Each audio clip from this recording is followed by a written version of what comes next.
Saya hendak menanyakan tentang kesimpulan dari hadis-hadis yang berlalu ini kan, yang berlaku zalim itu di neraka gitu. Nah, kalau dipikir-pikir tuh jadi agak dalam tanda kutip pesimis gitu. Siapa yang selamat dari dosa-dosa seperti ini gitu? Nah, di manakah letak dari efek dari keimanan itu terhadap penyelamat kita? Dikaitkan dengan hadis misalnya, barang siapa yang mengucapkan la ilaha illallah dakhalal jannah. Terus tentang di tokoh dan lain sebagainya. Itu jadi gimana korelasinya menggabungkan antara hadis bahwa kalau ada iman insya Allah masuk surga gitu. Tapi di sisi lain kalau ada kedzaliman seperti itu masuk neraka gitu. Jadi bagaimana menggabungkan pemahaman tersebut supaya kita jadi lebih ada optimisnya gitu, ada rojaknya, khauf ya gitu. Gimana Ustaz ini? Mohon bimbingannya. Barakallahu fiik. Nah, iya. Artinya seorang yang mengatakan la ilaha illallah akan masuk surga. Dia tidak akan kekal dalam neraka. Harapan masuk surga ada, karena yang tidak diampuni cuma kesyirikan. Dosa-dosa yang tadi kita sebutkan, itu mengantarkan pelakunya kalau tidak diampuni sama Allah ke neraka. Bagaimana dengan la ilaha illallah dia? Ya, la ilaha illallah dia yang menyebabkan dia tidak kekal dalam api neraka. Menyebabkan dia pada akhirnya akan masuk ke surga Allah Subhanahu wa taala. Itu fadlu la ilaha illallah. Makanya ketika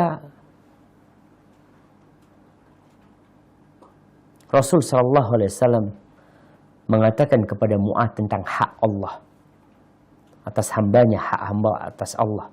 Hak Allah atas hambanya adalah hamba mentauhidkan Allah dan Allah akan memasukkan ke surga. Adapun hak Allah atas hambanya, hamba mentauhidkan Allah subhanahu wa ta'ala dan tidak melakukan kesyirikan sedikit pun. Ketika Mu'adz hendak memberitahu kepada para sahabat lain, kata Nabi sallallahu alaihi wasallam, jangan kasih tahu. Nanti mereka akhirnya ya jadi santai dalam beramal ya. Ya udahlah, Allah Maha Pengampun, Allah insya Allah pokoknya tauhid. Kita tahu ada dosa-dosa yang bisa menghalangi kita untuk masuk surga langsung. Ada orang yang masuk surga tanpa hisab, tanpa adab. Ada orang yang lewat di atas sirat, subhanallah, seperti kilat.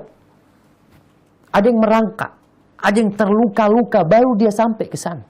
Tetap masuk surga nanti pada akhirnya.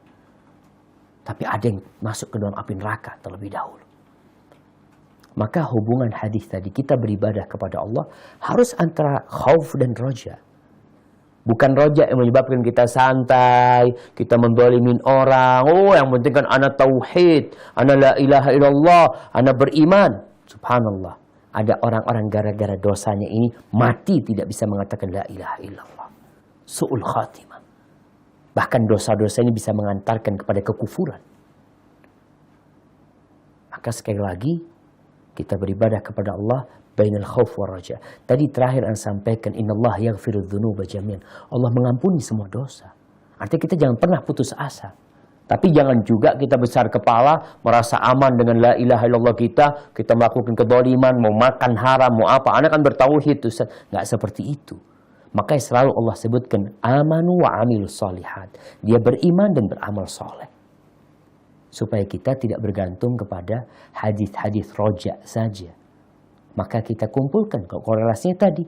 Yang beriman insya Allah akan masuk surga pada akhirnya. Tapi ada tuntutan dia jangan sampai melakukan kezaliman. Kalau kau melakukan kezaliman mau tidak mau harus diselesaikan dosa-dosamu. Ada penyelesaiannya. Masuk surga? Iya. Allah jamin masuk surga. Allah akan keluarkan dari api neraka orang-orang yang mengatakan la ilaha illallah, ikhlas dari hatinya kelak dan dia tidak melakukan kesyirikan. Hadza wallahu a'lam bissawab.